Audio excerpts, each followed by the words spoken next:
What's up, folks? Just wanted to record a video. Hadn't recorded one in a while. And today it's around meal preparation and the energy that we prepare our food with. And I'm in a conversation right now with an amazing group of people to get my certification as a nutritionist.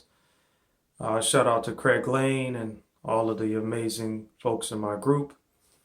And at Health Alchemy. And one of the things I just wanted to mention was how, we talked about today on the call, because I brought it up about how, I prepared some food today and I wasn't feeling that empowered. Not exactly sure why. I just woke up kind of in a funk and it didn't go away. I couldn't shake it off. And when I went to go ahead and make my food for the day, I made some cassava noodles, grain free, working to get rid of the grain. Because basically, a quick deviation here, like Dr. William Davis talked about in his book, Wheat Belly, most of people's gut problems and not being able to get rid of the gut comes from eating a lot of grain. And in particular, unrefined grain and, excuse me, and to add another piece to that, grain that has not been soaked or sprouted. So that makes it more digestible. And that goes back to like the homesteader days and stuff like that. So that's one of the biggest differences that can be made when it comes to people losing the gut is eating more grain. And sometimes nowadays you can actually find soaked and sprouted flour in the grocery store. I've seen it at Sprouts. So just something to be mindful of. Look into it a little further on your own. I apologize for the shaky camera work when I coughed, but hey, this is real time. It's live. It's like if I was doing this on the fake news or whatever. But anyway, the whole point is, getting back to the subject of this conversation, is that the energy that you prepare your food with is how the food, if you're in a flat space in terms of your personal energy, the food is going to be flat. If you're preparing that food with love, that energy is going to be transferred into the food.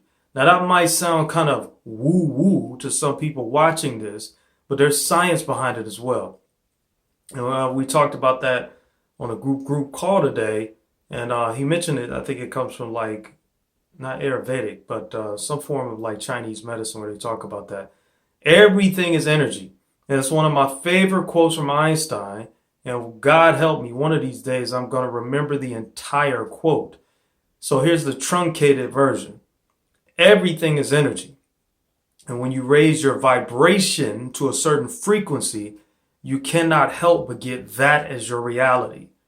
Reality. That's not philosophy, that's physics. So what I'm saying when it comes to how we prepare our food and the energy that we prepare our food with, our state of mind, our way of being that we prepare the food with has everything to do in terms of whether that food is going to taste amazing or it's going to be flat and you're going to be like, why in the world? And it could be actually a great recipe. It doesn't matter. Our energy has everything to do with how it comes out.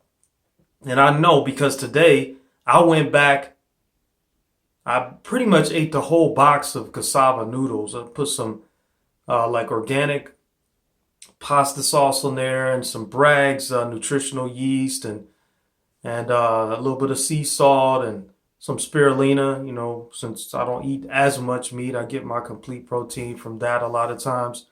And every time I went back, hoping that somehow it will get better, it did not. Because my spirit was not in a space to where I was preparing it with a loving energy. Energy of gratitude and an energy of appreciation. And I know just from the times when I had prepared my food, when I was in a great state of gratitude and I was really happy and my spirit was joyful, the food came out amazing. And when I sat down to eat it, I had such a spirit of appreciation and and just really thankful for taking the time to go the extra mile to love on myself. That's another way of expressing self-love, is preparing your own meals for you or your family and preparing them with love. That's one of the most nurturing acts that can ever happen in life.